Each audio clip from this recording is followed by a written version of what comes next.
Welcome to the Liberating River, where spiritual freedom meets soul aligned wealth. I'm Wanda. Today, we are not talking about ambition.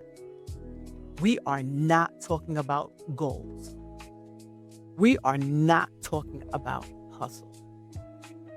We are talking about decisions because most people don't have motivation problem. They have a decision problem. And most bad decisions are not made because someone lacks intelligence. They are made because someone is rushed. Rushed decisions feel urgent, but urgency is not clarity, and panic is not instinct. So today, we are building something decision architecture. Because if your decisions are built on panic, your life will reflect panic. And if your decisions are built on clarity, your life will reflect clarity.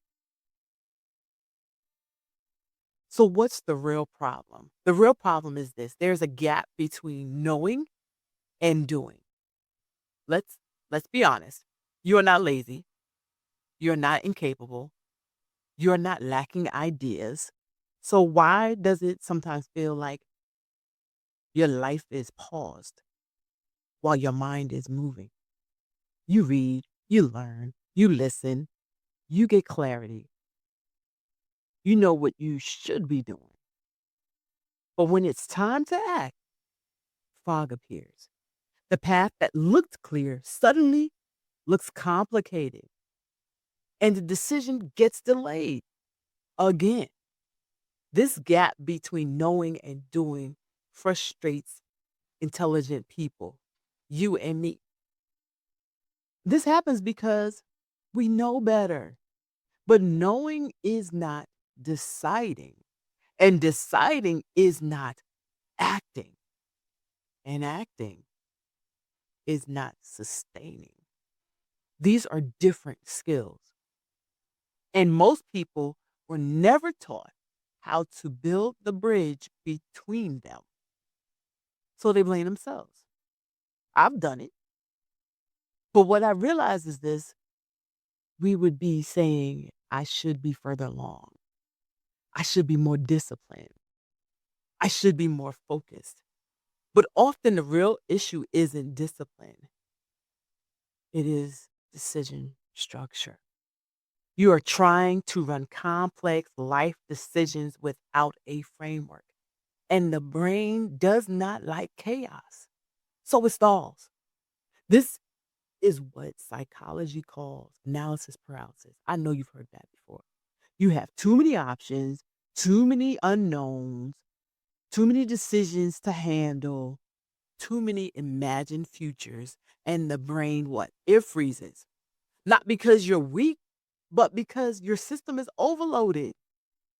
It's like when on your phone you have all your apps open because you never close them. What happens to your phone? Your phone slows down.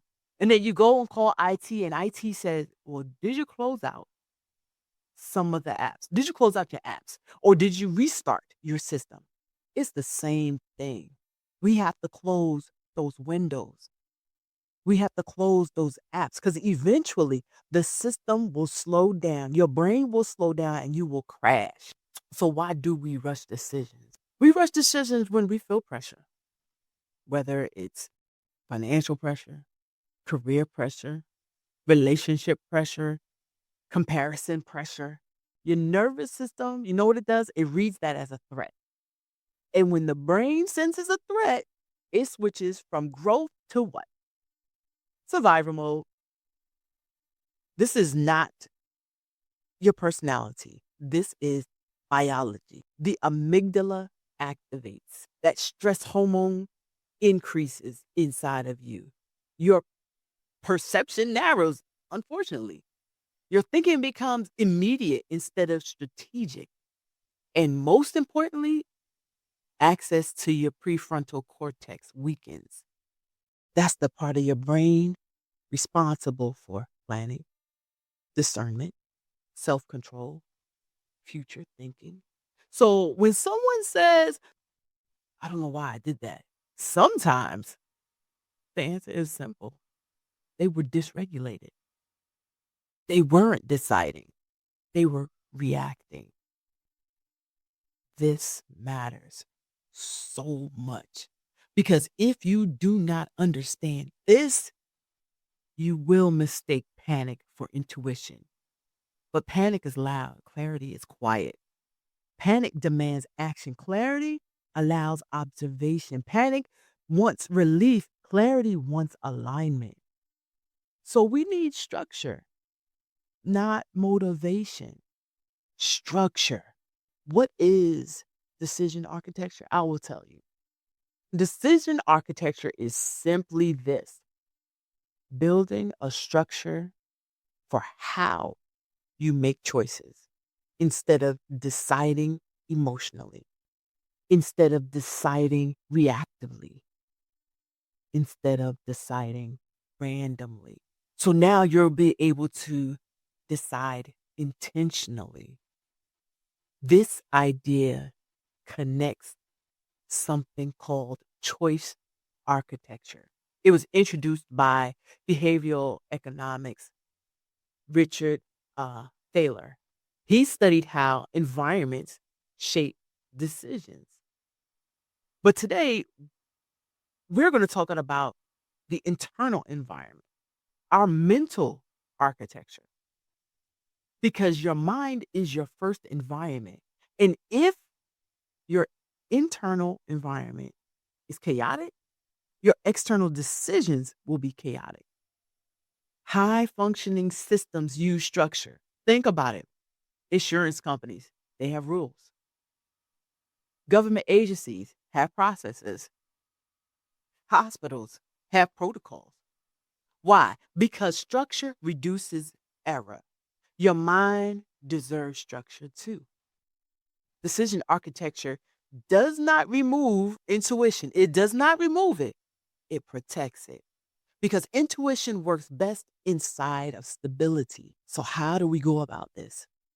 The C.L.E.A.R method. This is the framework. C.L.E.A.R. Clear. 5 filters. Use 5 filters before you make any kind of major decision. This is not about being dramatic. This is about putting a structure in to protect you calmly. So, C, you already know what C is: calm the nervous system. If you are dysregulated, you are not deciding, you are reacting. No major decisions from exhaustion, anger, or insecurity is productive. So, when you have a moment to clear your nervous system, it reduces stress. When you are in survival mode, your brain prioritizes relief, not reducing stress, not stability.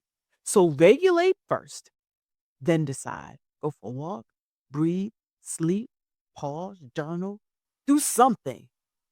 Because when clarity returns, safety returns. Regulate first, decide second. All right, L, look at the long term alignment.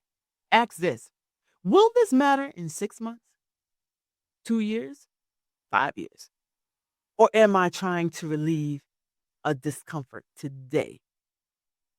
The brain under stress discounts the future. Let me say that again. The brain under stress discounts the future. This is called temporal discounting. We trade stability for relief.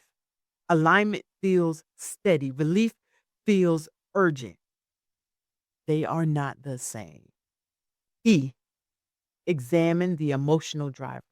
Emotion is not the enemy. That's not what I'm saying. Unexamined emotion is. So ask, what is driving this? Is it fear? Is it ego? Is it scarcity? Is it loneliness? Is it shame? Is it comparison? Or is it clarity? Emotion is data. But data must be interpreted. Fear shrinks decisions. Ego inflates decisions. Insecurity overcommits. But stability, that's clarity. Clarity becomes stabilized. A, assess opportunity cost. Every yes is a no. Did you ever think about that? Every yes is a no to something. Think about it. If you say you're going to a restaurant, that means you're not going to eat at home. So it's no to the food in the fridge. Now let's take a step back. When you say yes and you overextend yourself, you're saying no to your time. So when you're saying yes to something, no is also being addressed. That's your time, your energy, your peace, your focus, your money. Behavioral economics show humans underestimate trade offs because that's what that is.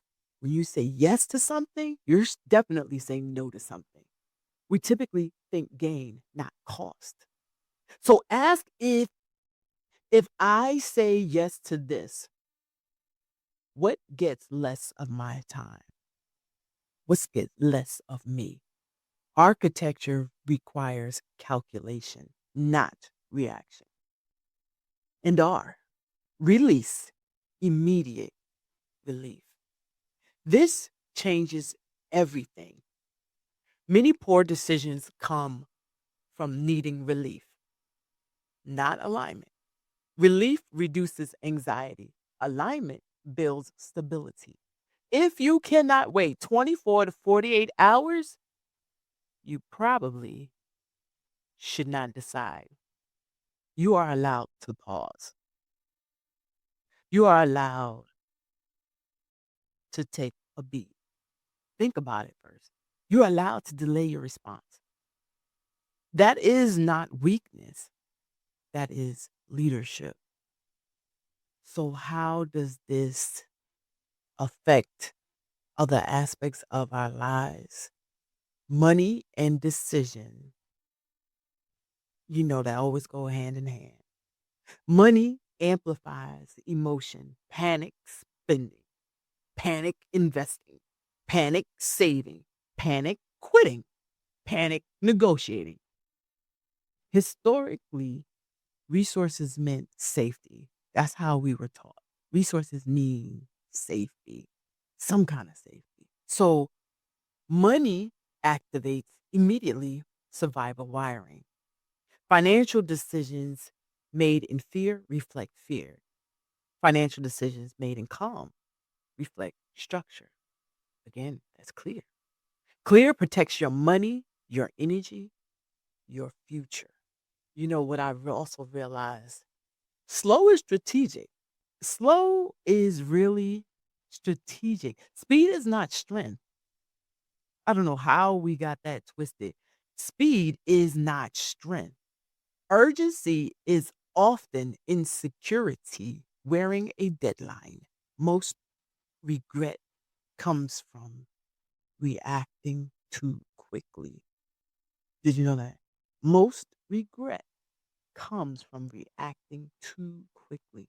Very little regret comes from pausing. You do not need to be fast. You do not need to be fast. You need to be most governed. Architecture is deliberate.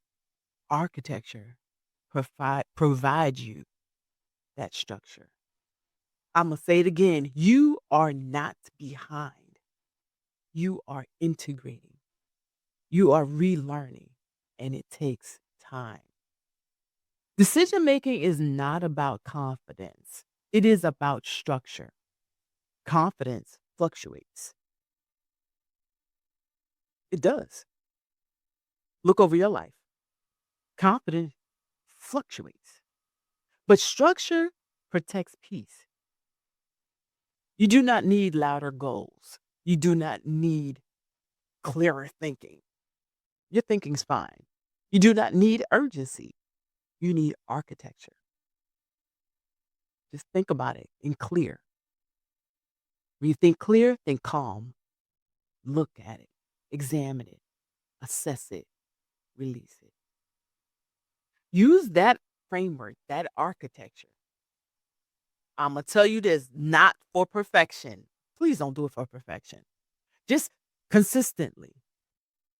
Because every decision builds identity, and identity builds your destiny. It'll help you just get realigned. That's all. May your thinking become quieter than your fear. May your decisions come from clarity instead of pressure. May your nervous system learn safety. May your pace become intentional. May your choices reflect who you are becoming. May patience replace urgency. May structure replace panic.